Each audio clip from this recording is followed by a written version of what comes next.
नमस्कार, स्वागत है आप सभी का न्यूज 18 के डिजिटल प्लेटफॉर्म पर। मैं हूं आपके साथ चित्रा शर्मा।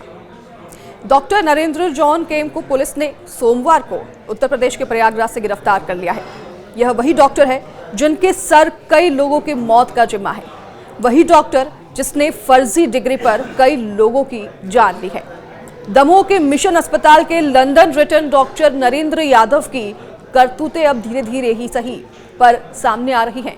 हालांकि राहत की बात यह है कि दमोह पुलिस की टीम ने आरोपी डॉक्टर नरेंद्र जॉन केम को प्रयागराज से हिरासत में ले लिया है और उससे पूछताछ की जा रही है। इसी बीच अब यह भी सामने आया है कि इसी डॉक्टर ने साल 2006 में छत्तीसगढ़ के पूर्व विधानसभा अध्यक्ष राजेंद्र प्रसाद शुक्ल की सर्जरी भी की थी, जिसमें उनकी मौत हो गई थी।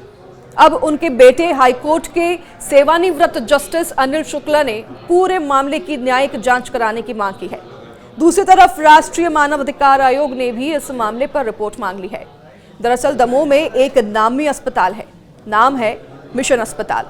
यहां बीते दिनों लंदन के नामी कार्डियोलॉजिस्ट डॉक्टर एंड्रोन केम के नाम पर 15 मरीजों के ऑपरेशन किए गए, लेकिन असल में ऑपरेशन कर रहा था एक फर्जी डॉक्टर, डॉक्टर नरेंद्र यादव उर्फ नरेंद्र जॉन केम। उसने कुछ दिनों के अंतराल में ये सारे ऑपरेशन किए। आरोप है कि इनमें से 7 मरीजों की मौत हो गई। इसमें से 2 मरीजों की मौत की तो पुष्टि भी हो चुकी है। दूसरे शब्दों में कहें तो जिस अस्पताल में मरीजों को जिंदगी मिलनी थी, वहां कथित तौर पर मौत का कारोबार चल रहा था। इसी अस्पताल में आरोपी डॉक्टर ने बीते 15 जनवरी को रईस बेगम का ऑपरेशन किया था। दमोह के रईस बेगम को 12 जनवरी को सीने में दर्द हुआ था। पहले उन्हें जिला अस्पताल में भर्ती कराया गया। इसके बाद उन्हें उनके परिजन मिशन अस्पताल ले आए। तब अस्पताल ने उनसे जांच के नाम पर 50,000 रुपए लिए और बताया कि रईसक को 2 नसों में 90% ब्लॉकेज है, लिहाजा ऑपरेशन करना होगा। 15 जनवरी को ऑपरेशन हुआ और उनकी मौत हो गई। रईसा के बेटे नबी कुरैशी बताते हैं कि जब हम डॉक्टर से इलाज के बारे में पूछने गए तो वो वहां से भाग गया। इसी तरह से इसी साल 4 फरवरी को मंगल सिंह के साथ हुआ। दमोह में पटेरा ब्लॉक के रहने वाले मंगल सिंह को 4 फरवरी को गैस की तकलीफ हुई थी। उनका बेटा उन्हें मिशन अस्पताल लेकर आया, वही अस्पताल जहां डॉक्टर नरेंद्र डॉक्टर हैं और इलाज करते हैं। वहां एंजियोग्राफी करने के बाद बताया गया कि हार्ट का ऑपरेशन करना होगा। परिजनों की सहमति पर ऑपरेशन हुआ और मंगल सिंह की भी दर्दनाक मौत हो गई। दिवंगत मंगल सिंह के बेटे जितेंद्र सिंह के मुताबिक उनसे इंजेक्शन मंगवाया गया था, लेकिन वो लगाया ही नहीं गया। जब उन्होंने पोस्टमार्टम की बात उठाई तो डॉक्टरों ने कहा कि ऑपरेशन हो गया है, क्यों शरीर की चीरफाड़ करा रहे हो, शव ले जाओ। इसी तरह से बूधा अहिरवाल, इसराइल खान और दसौंदा रेकवार जैसे 15 मरीजों का ऑपरेशन किया गया, जिसमें से 7 की मौत संदिग्ध हालत में हो गई।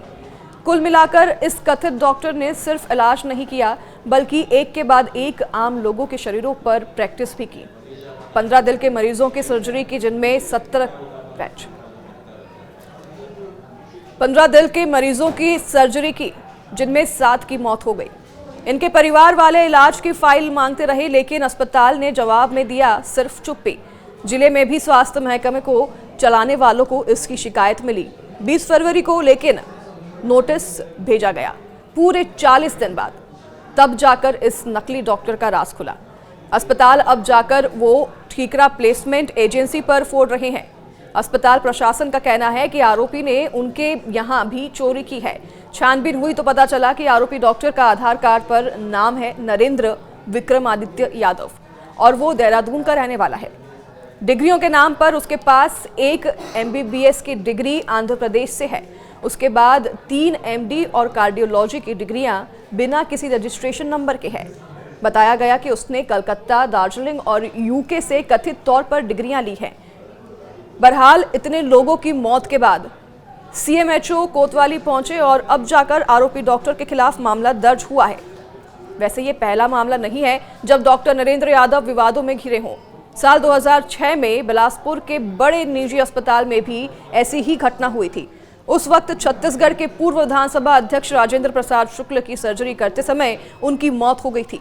परिजनों का आरोप है कि उस ऑपरेशन को भी नरेंद्र ने ही अंजाम दिया था।